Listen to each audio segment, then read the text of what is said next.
Okay, we're just recording now. Okay, welcome to today's third writing workshop session. We're going to be focusing on revision, and thanks for everyone who is joining us today. Whether it's your first time, second, or third, welcome. Today's topic is going to be focusing on revision. And again, this writing workshop is part of the arts and culture programming within Cupertino Library Foundation, and we're trying to elevate program offering by promoting creativity, especially in the arts and culture area. So any feedbacks you might have, please feel free to share with us either here online or sending us via emails. That will help us with our future offerings as well. And then today's workshop goal is, of course, as always, collaborative and interactive exercise. So, and we all learn from each other as well. So if you have any thoughts and process, please share with us either through exercises or if we go to breakout rooms, please also feel free to do that. In the meantime, during lectures, I'm going to mute everybody just so that our speakers are not being interfered by outside noises, but we'll have specific set time for Q&A, and we'll take a pause for any comments and stuff. So don't be alarmed if I mute you. It's just that I'm trying to keep the distractions to a minimum.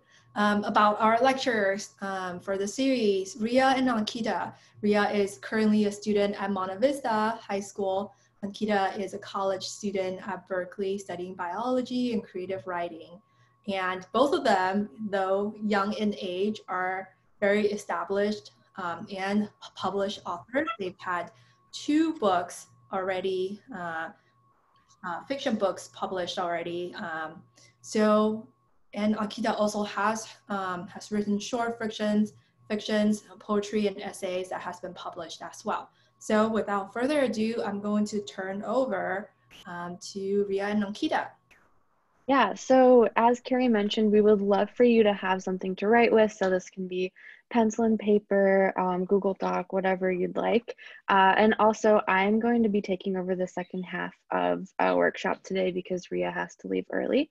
So today we're talking about revision, and revision is something that's different for everyone. As Neil Gaiman said, how you write a book is in the first draft, you write down everything that happens, and in the second draft, you make it look like you knew what you were doing all along. So revision can mean anything from reshaping a story to more sentence level precise editing. So today we're kind of going to give you the opportunity to try some different things out. Yeah, so we're going to be going over some general revision ideas. And, there are some great mechanical exercises that you can do. So the first kind of things that we're going to be looking at, these are going to be more sentence level corrections, like precise revisions that you can do. So one of the things is highlighting all forms of to be and to have, and trying to replace some of them with more active verbs. So an example of this exercise would be, instead of saying she was sad, you could just say she felt a deep sadness. And another example of a mechanical exercise that you can use during revision is to highlight all the metaphors and similes that you've included, and then try to basically make sure that they're actually adding something and contributing to your story. And one of the things that you can do to help kind of understand if they're contributing is to read your piece out loud. And what this does is it makes you listen to the rhythm of the language, and you can, whatever, just sounds off when you read it out loud, just make sure to stop, and you can highlight specific phrases or sentences, anything that stands out to you, doesn't fit, and then look over that after you read it. And these are more kind of generative, creative exercises that you can look towards when you're kind of looking for inspiration, I think. And also, these are kind of meant to be done as an aside. So something you would do just on a separate kind of, I guess, chapter or piece of paper. So one of this exercises is changing the tense of your piece. So that can mean from past to present or vice versa. Another is taking a certain scene and describing unrelated events which are occurring around the scene, which might kind of add some texture to your scene. And another could be describing the scene as a character could write about it in their diary. So this is another way of kind of recontextualizing and thinking about your scene. And then another is describing 5 extra specific kind of zoomed in details about the setting in which the scene is taking place. So this can maybe add some specificity and give you some new ideas or directions. So we're going to have an exercise coming up, and it's going to be a 5-minute long exercise in which you choose one of these ideas and apply it to the following passage, which Ria is going to read. Okay, so this is from The Telltale Heart by Edgar Allan Poe. Yet the sound increased, and what could I do? It was a low, dull, quick sound, much such a sound as a watch makes when enveloped in cotton. I gasped for breath, and yet the officers heard it not. Why would they not be gone? I paced the floor to and fro with heavy strides, as if excited to fury by the observations of the men. But the noise steadily increased. I foamed, I raved, I swore. I swung the chair upon which I had been sitting and grated it upon the boards. But the noise which arose over all and continuously increased. It grew louder, louder, louder, and still the men chatted pleasantly and smiled. Was it possible they heard not? Almighty God, no, no, they heard, they suspected, they knew. They were making a mockery of my horror. Okay, so this is a pretty intense passage, but we'd like you guys to try and apply one of the exercises that are listed on the side that Ankita reviewed on the last slide and kind of try to apply it to this passage. So we're going to give you about 5 minutes, and Carrie's going to set a timer, and she'll let you know at the end of 5 minutes. And you can go ahead and share your changes to the passage or anything in the chat that you want to share. I'll give everybody a 1-minute warning before we return at 5.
Hi, Soman. I know you just joined. We're actually in the middle of an exercise.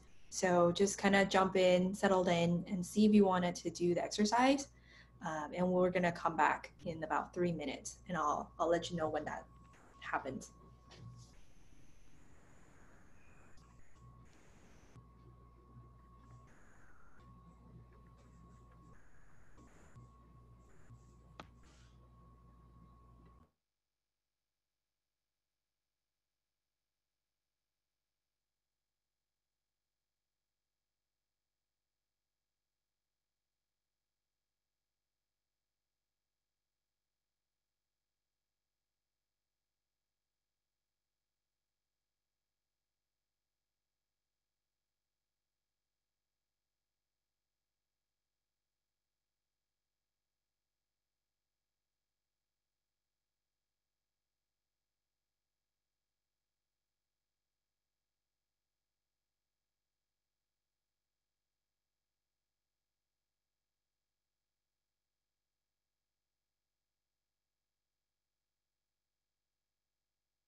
Okay, you guys have 1 more minute.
Alrighty, everyone, let's wrap up and come back. All right, so I hope you had some fun with that exercise because I think this is a really interesting passage. Personally, I did the describe unrelated events which occur around the scene as it happens, adding texture. And feel free to send what you wrote in the chat, and maybe I will at the end of this. So kind of the next idea that we want to talk about is long form editing, which if you're working on a novel or some kind of longer piece like a memoir, a great tool to use is storyboarding. So storyboarding can take many different forms. For me, I've been using note cards, which kind of help me to lay out the physical map of a story and kind of understand where I want it to go and when. So I use a physical corkboard, but there's also different softwares such as screenwriting softwares called Fade-In. And what you see here is a screenshot from that software where you can kind of create these index cards and have an idea of the general plot of your story. So I guess it kind of helps to analyze the shape that a longer piece is taking and change that shape. I think some other techniques for long form editing is this idea of mapping landmarks, which is similar to this. Kind of, it's more deciding what your tone is going to be and what the key events of your piece are, and if you accomplish them, when you want to accomplish them. And another kind of more creative exercise is parallel paths. So parallel paths is, say you have a certain scene where a character makes a really important decision. And maybe if you want to experiment with this, you rewrite this scene and have the character take the opposite decision. So this kind of lets you mix things up or insert some kind of excitement or momentum into your story. Okay, so now we're just going to go over some of the common mistakes that you might want to think about when you're revising a piece of your writing.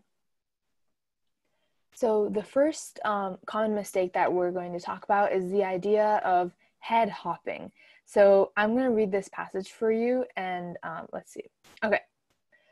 Raymond wakes up with scratches on his arms, uncertain of what has happened. When he heads out into the night to earn his keep, Natalie joins him, worried about the stakes at hand. When they confront the gang of boys in the alley, Jacob, their leader, sneers and makes a mental note to follow the girl home another day, since she seems very rich. Raymond knows this is going to go south, and as Natalie says a silent prayer, Jacob summons the strength to fight with Raymond once more. Okay, so why do you guys think that this technique that's being used here is called head hopping? So we're just you can just take a couple of minutes or seconds by yourself to think about, reread the passage and think about it, and you can just share your thoughts in the chat. Why do you think it's called head hopping? And we're gonna go over some ways to fix this problem. Okay, so one of the things that you can notice that you might understand why it's called head hopping, it seems to jump from character to character very quickly, the thoughts. And something that you want to think about when you're writing or revising the scene is to think about who has the most at stake in a scene. So you might want to focus on making that person the point of view rather than jumping between all the characters. And again, it's important to keep the audience in mind, because they will get confused if you keep jumping from different perspectives. And it's important to use things such as like dialogue to reveal other characters' thoughts and emotions rather than explicitly stating what they're thinking. So that's some of the techniques that you can use to fix this common mistake. All right, so the next kind of common mistake is this idea of overwriting or over-explaining. So I'm just going to read this passage really quickly. I sat down at the table opposite my mother and opened the page of the menu. My heart was pounding. Sweat was forming a film over my eyes. I read each page of the menu. I looked at the appetizers. I couldn't think of a single thing that looked delicious. I had no idea what I wanted. My stomach was jumping around and my hands were slick with sweat. I looked at the main courses. I flipped the page and looked at the desserts. I was too nervous to decide. So we would kind of like you to think about why this might have a little bit of over-explaining or overwriting. And we're going to send you into another exercise where you get the chance to rewrite this for 4 minutes. And you can either make the scene smaller, you can expand it, you can do whatever you choose with it. And again, I'll give everyone like a 1-minute warning before we come back.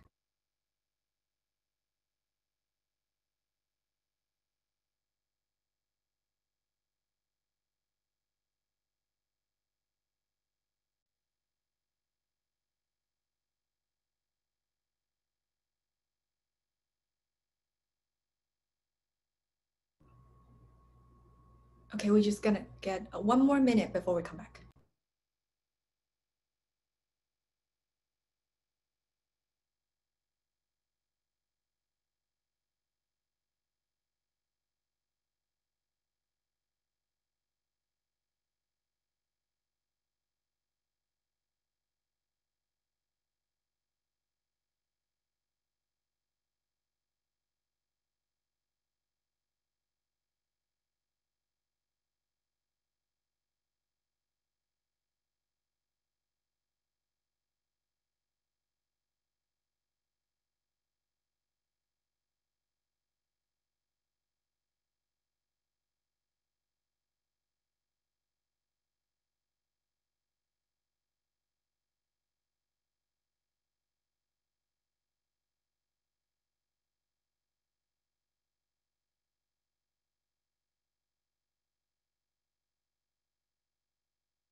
All right, everybody, let's come back.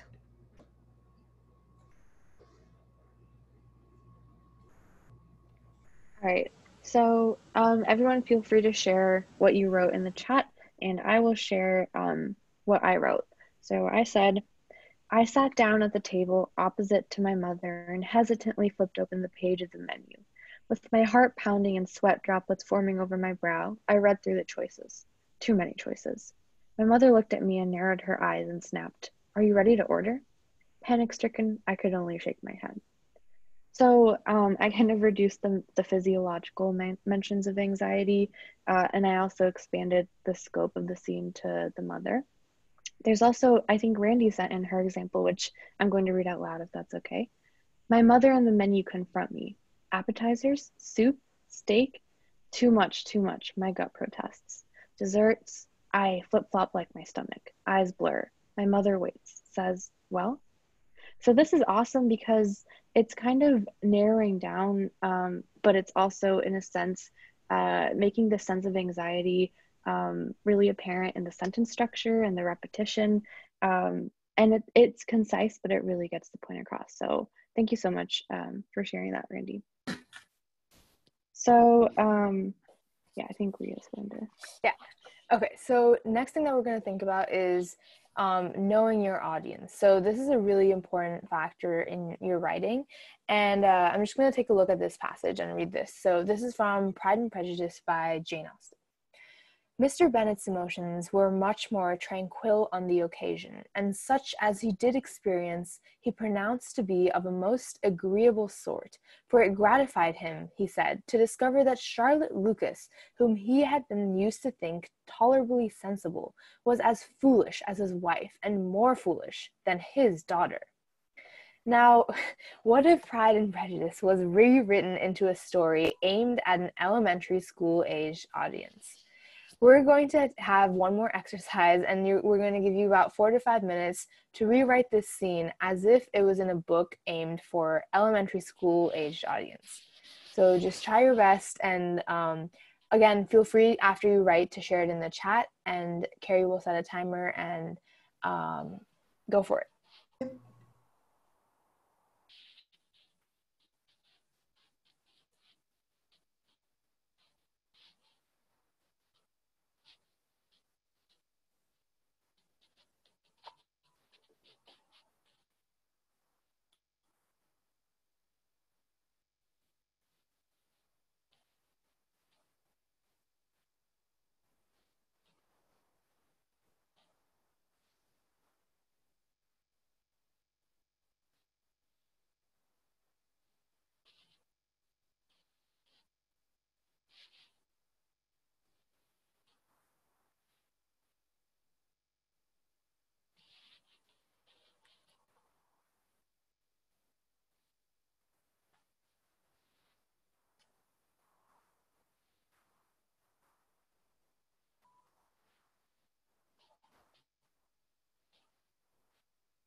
One more minute.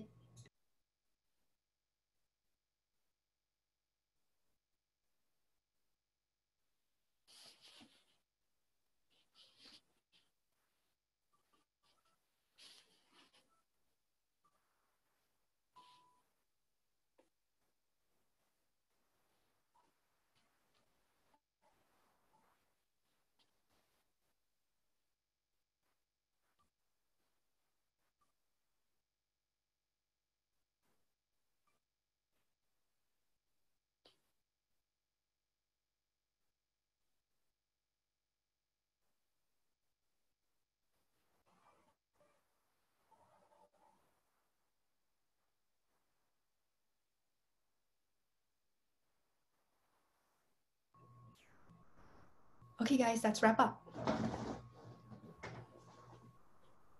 All right, so I hope you had fun with that and kind of thinking about different ways to employ language.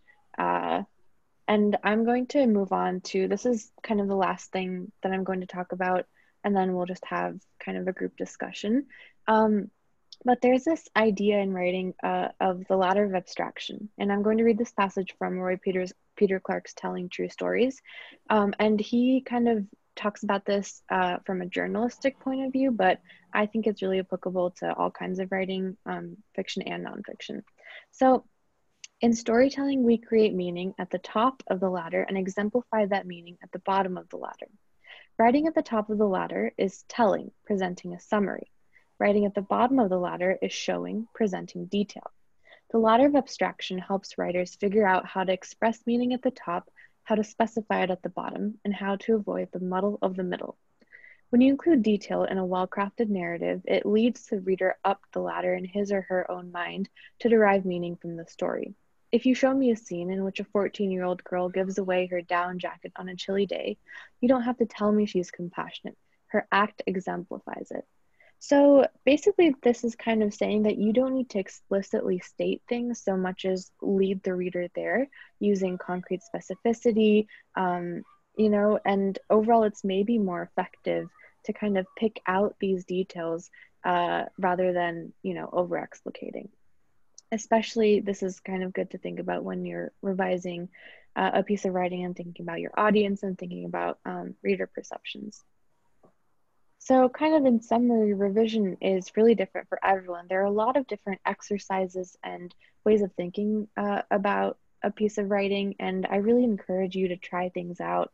Try some of the exercises that we mentioned, and even exercises that you come up with on your own, and be aware of these common mistakes in writing like overwriting, redundancy, head hopping.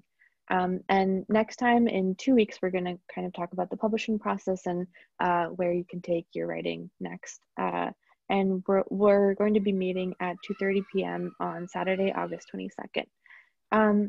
And also, if you want to kind of read a writing sample and discuss it with you, we would love for you to email that into us. So now I think it would be nice just to kind of have a discussion. Carrie, if you want to unmute everyone and... Yep, definitely. I'll also send the email in the chat. So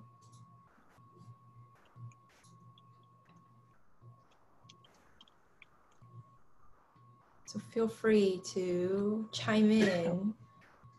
I think I can ask you guys to unmute, but I cannot actually unmute you. They changed that. Yeah, they changed that. Interesting. Might have to do it. I'm happy. Oh, there it is. Okay, I can send it in and it'll go to one of you. Yeah, all of us, all three of us have access to the email. Great. I just need another pair of eyes. Thank you so much. Here it comes. Is there anything specific that you're working on? Always. The latest piece is called Haiti and the Continual Discernment of Love. The other piece is kind of a horror story. It's not really pleasant to read.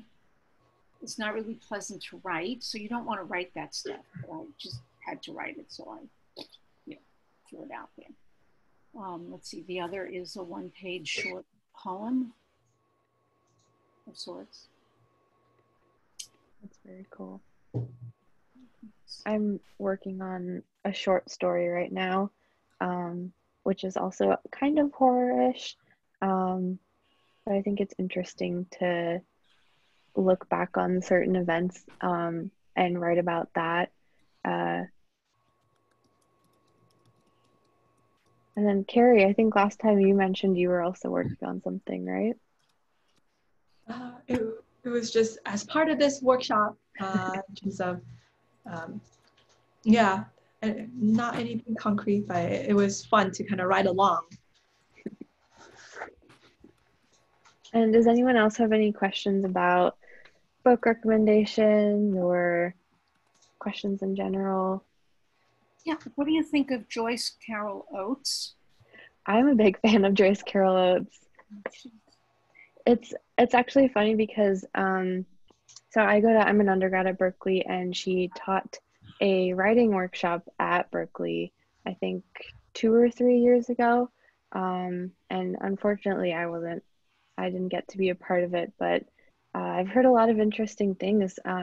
She's great in like a workshop setting, and she gives really, really interesting advice. Well, I have master class was offering her class, and it's very engaging. But I really need a kick in the pants to put pen to screen. So really, really glad to have met you guys.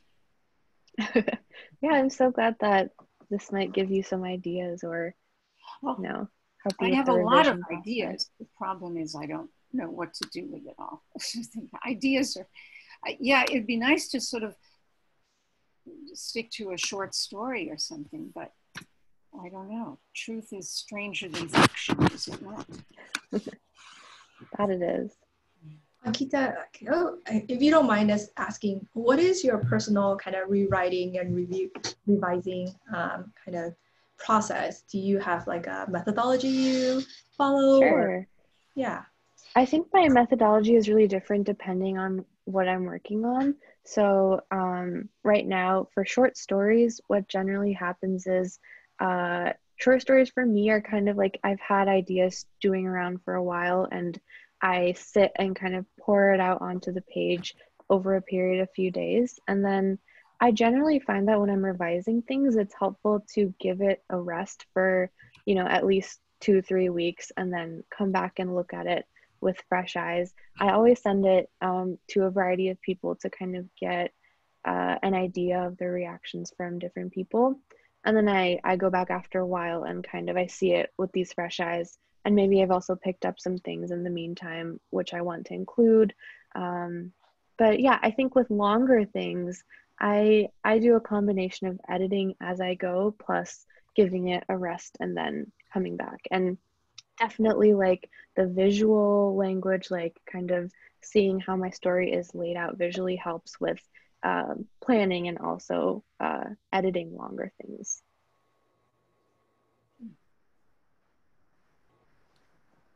Thank you. Yeah. Should there be a different kind of revising process for fiction versus nonfiction, or? I think that's a great question.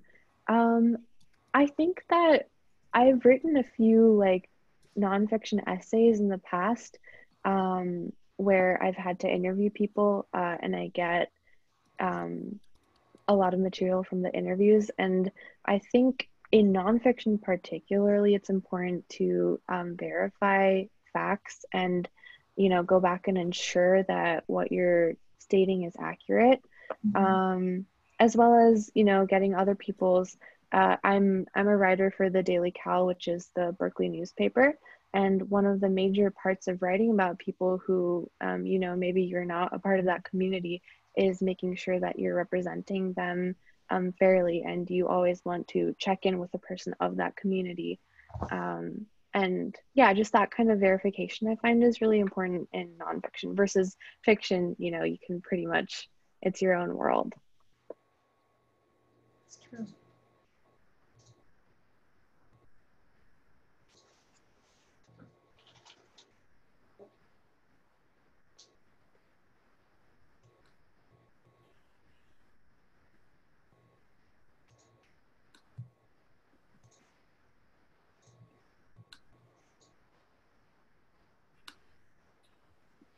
I think it's great that you're doing this. This is fantastic. So, in real life, so one of you is studying biology, is that right? Yeah, I'm majoring in biology and minoring in creative writing. Ah, well, I used to be an freshman advisor at Stanford. Wow. One of my notable advisees is Dave Shaw, the football coach. Oh, wow. That's really interesting. I advised him to run the football on third downs. Oh, that would be such an interesting place to learn different stories of people. There's a whole world out there. There's a whole world. I have a friend who's working with orientation for freshmen at Berkeley this year, which is going to be really interesting because everything's virtual like this. So yeah, I have no idea how people will get to learn their new campus, but I'm sure they're trying to come up with interesting ways. Maybe they don't need that information. Yeah. Maybe it's going to be 4 years of virtual reality. No. Hopefully not. I hope not. Turn back to normal. I don't know what normal was, but you could pretend you're in the Warsaw Ghetto. Because nobody knew then. Yeah. Nobody knew. How long would it end? What was going on? No, that would be a science fiction story. Another idea. Another idea. No, you're right. No, I don't write that stuff. I just. All kind of right. want to open up and just to everyone, like, what are you working on that you're hoping to revise? And if you're too shy to say it out loud, feel free to just kind of put it on the Zoom chat. Yeah. If Or you want, even something that you hope to write someday that, you know, you've been dreaming about, but you've never really gotten around to do it. Nobody? I always have. I always have. Always. Here we go. Fiction and short essay. awesome.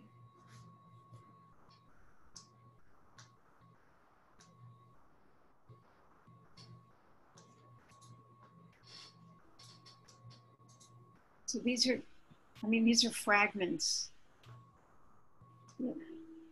It's funny because actually in the first workshop I kind of mentioned keeping like a writer's notebook and putting down all these fragments and the ideas they can inspire. I can't imagine doing, I keep stuff on paper, but no. You know, I take out a clean sheet of screen and I put pen to screen.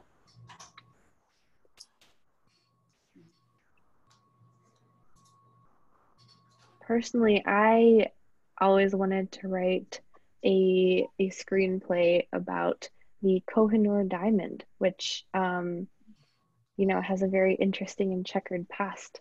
I think it would be interesting to track it over the years across countries and, you know. Oh, there is a story. Sir Arthur Conan Doyle, Sherlock Holmes has a story. Yeah. I think so. I think it would be interesting to write it, especially from like an Indian point of view, like seeing what happened to this diamond, you know? Lost treasure. Yeah. Yeah. You could even be the diamond. Exactly, from the point of view of the diamond. Right.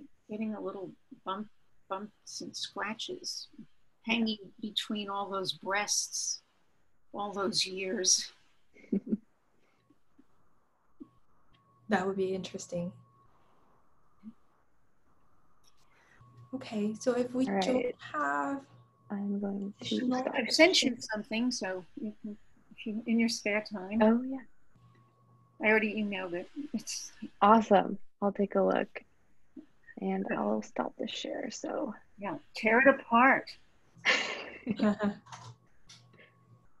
All right. Well, thank you everyone for joining. I hope this, you know, if you haven't written or, you know, you have no idea what you want to write, I hope this kind of gave you some ideas or, you know, some ideas for what to do when you do have something and you're stuck with it, because that also happens a lot. So Fade-In is for short stories, or you can use it for anything? Fade-In is actually originally a screenwriting software, but I use it to plan, you know, books out using the index card function. I think you can also use it for playwriting. Is it expensive? There's a free trial, so I'm on the free version. All right, I guess. All right, well, this is great. So I look forward to hearing from you one way or the other. Yeah, definitely. So we have one more session coming up in 2 weeks, and that's going to be the sharing and publishing stage, and in which Ankita and Ria will kind of share with us their journey in publishing their books, and also love to hear all your thoughts and journey in writing. You know, where have you shared, whether it's blog post or any website. So we would love to have that discussion in our next session. Cool. Well, with that, thank you again for joining us this afternoon, and have a great rest of your weekend. Thanks for coming, everyone. Yeah.